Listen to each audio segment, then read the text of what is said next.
Oh my God, look at this Onyx, single copy, Motley, Honduran T positive.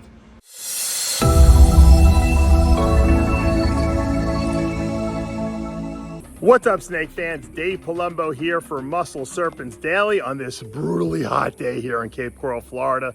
Finally, the sun is coming down. It's so hot that all you do is stand outside and you start just dripping sweat. It's unbelievable how hot it is today. But anyway, we're going to be taking a look at some cool boas in my collection, and we have a light issue. The overhead lights keep going off. We have the electrician here. He's been working all day and he can't get these lights. They're blinking, they're doing all kinds. I think we have a ghost. I think we have a snake ghost in our snake building. So, I don't know. If you like super dwarf boas, we're going to take a look at some of those. And you never know what else might be hatching in the incubator. So stay tuned. The sun is setting here in Cape Coral, and it's cooled off probably from 95 to 91 degrees. The sun's not out, and the olive pythons are coming out for a little jaunt, a little exercise. This is my female albino that I've had since probably 2010, maybe 2012. I think it's a 2010 female. She's got to be at least 13 years old. Never bred for me, as you guys know, if you've been following the channel. But doing so well outside here that I don't even care. There's a boyfriend right there on the ground. Let's see if we can see him. Yeah, there he is.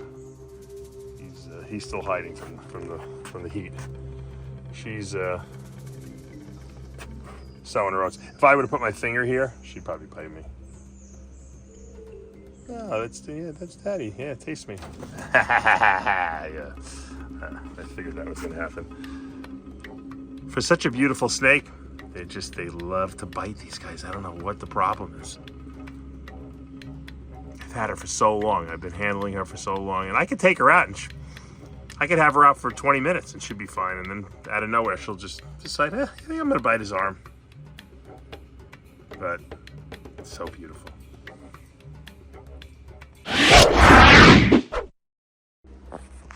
All right, there's my super hypo or ivory Burmese python. It's actually granite too, visual granite, and it might be visual green. I don't know if we would be able to tell that or not.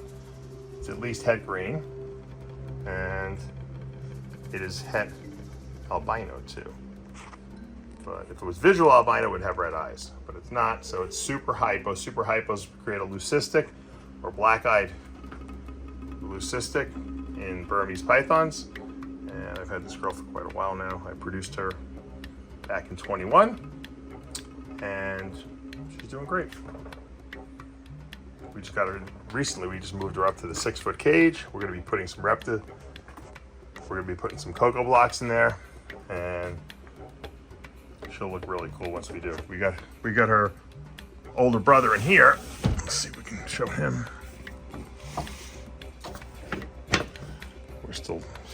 We're getting stuff together. He thinks he's going to be fed.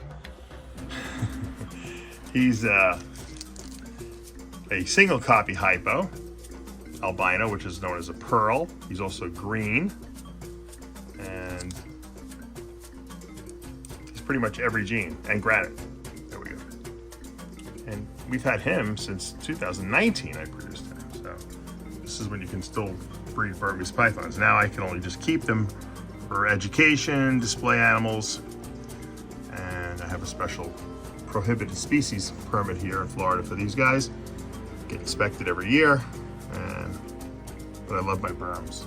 You know, so happy I can keep 6 of them, and I have 1 anaconda on that same permit, and they'll always be my favorites. At some point, maybe we'll even make them a big walk-in enclosure. You never know, but for now, these cages are pretty good because they're not that big, and we don't overfeed these guys, so we're not looking for them to get humongous.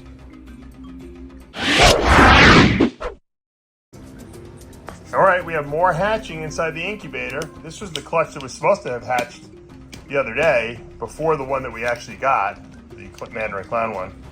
And this is a Blackhead Leopard Lavender male that was bred to a lavender female. So we're gonna get we have all lavenders here, obviously. These are really lavender looking too, which is, usually they come out a little whiter, you know. This is really nice.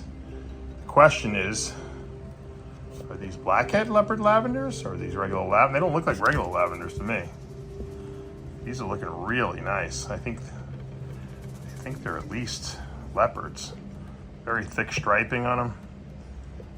I have to really do some research. This one's still in the egg. I'm not gonna bother it. This egg is done. Get rid of this one. This one's done. And we have, this one hasn't, we'll cut that one. And this one is pipped here. So like I said, everything's gonna be lavender. These two look the same to me. That thick striping tells me it's probably leopard. The question is it leopard blackhead lavender, which would be great odds if we hit two of them already. I'm not really sure yet. Oh, they're both out of the egg. Okay, yeah. I thought one was inside the egg still. Beautiful. Look at the beautiful purple lavender color in there. That's not white. That's purple. If the camera can pick it up even. Really, really nice. Wow. And they're big babies too. We love big babies, big healthy babies. Let's cut this egg. All right. Looks like we obviously have another lavender in there. It's hard to really tell what it is. Hopefully it's alive. It looks like it's alive. Yeah, we'll check this out tomorrow. See if it came out. This one looks good here. This one looks a little weird. I'm not sure this one's alive.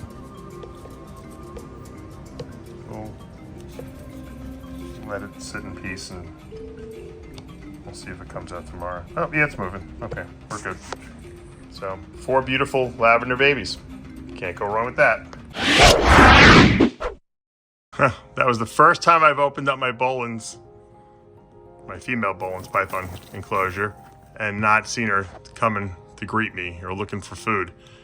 Mama got it. She ate a small rat, kind of even smaller than rat, a smaller than small rat, but it was a small rat technically, and she's obviously feeling very content.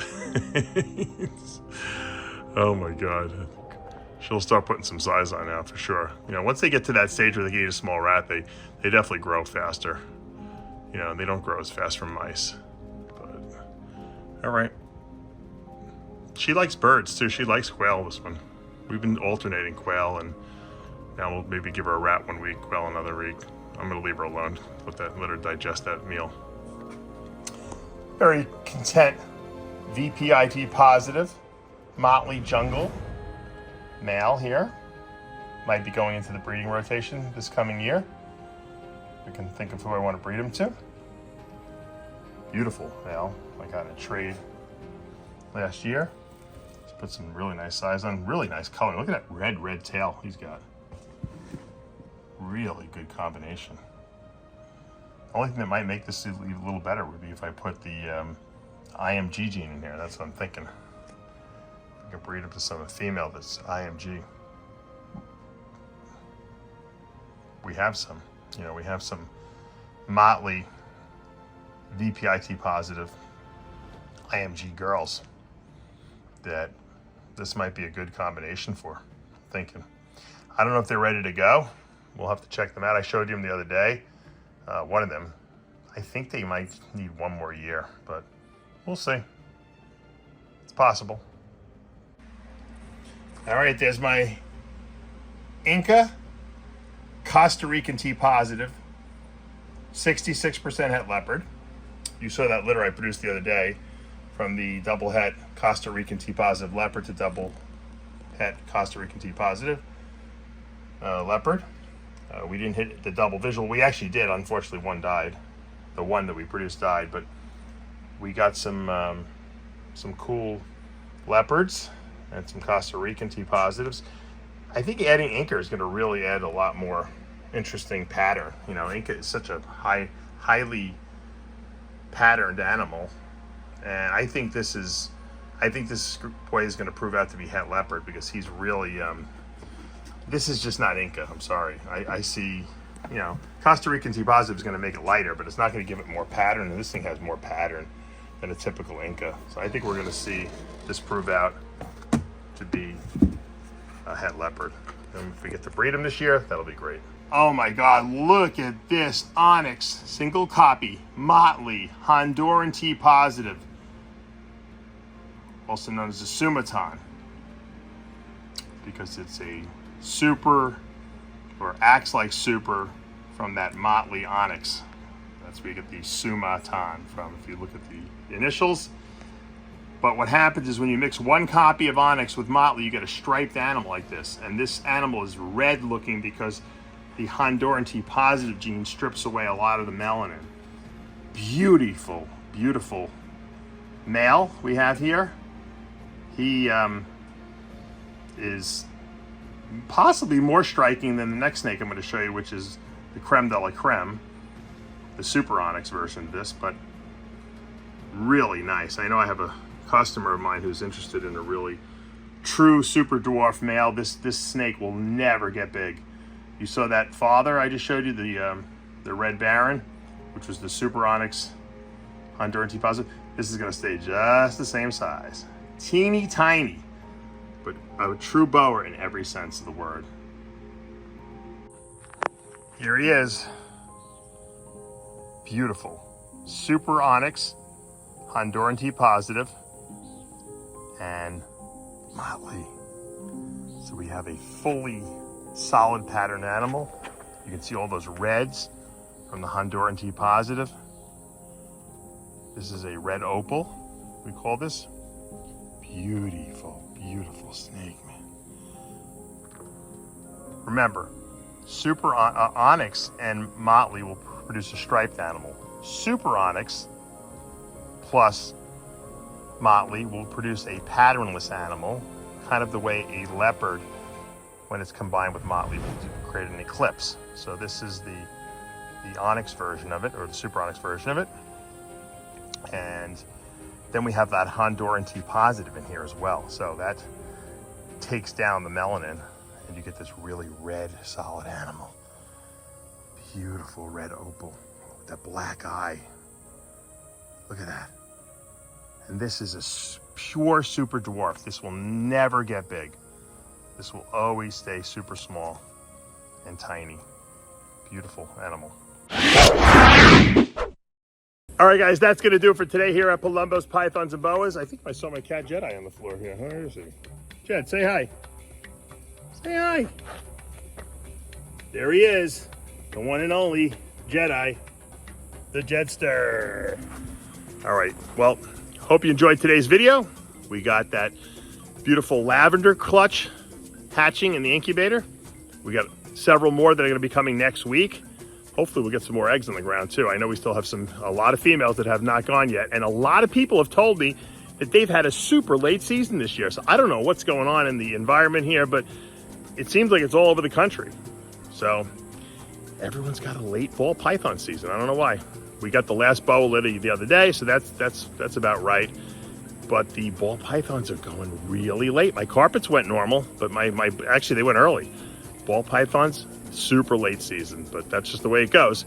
If anyone's interested in any of the snakes they saw, make sure you reach out to me and you guys can get first dibs on it. And I guess you guys know what to do. Hit that subscribe button, turn on those notifications, hit that like button. I'll see you back tomorrow morning.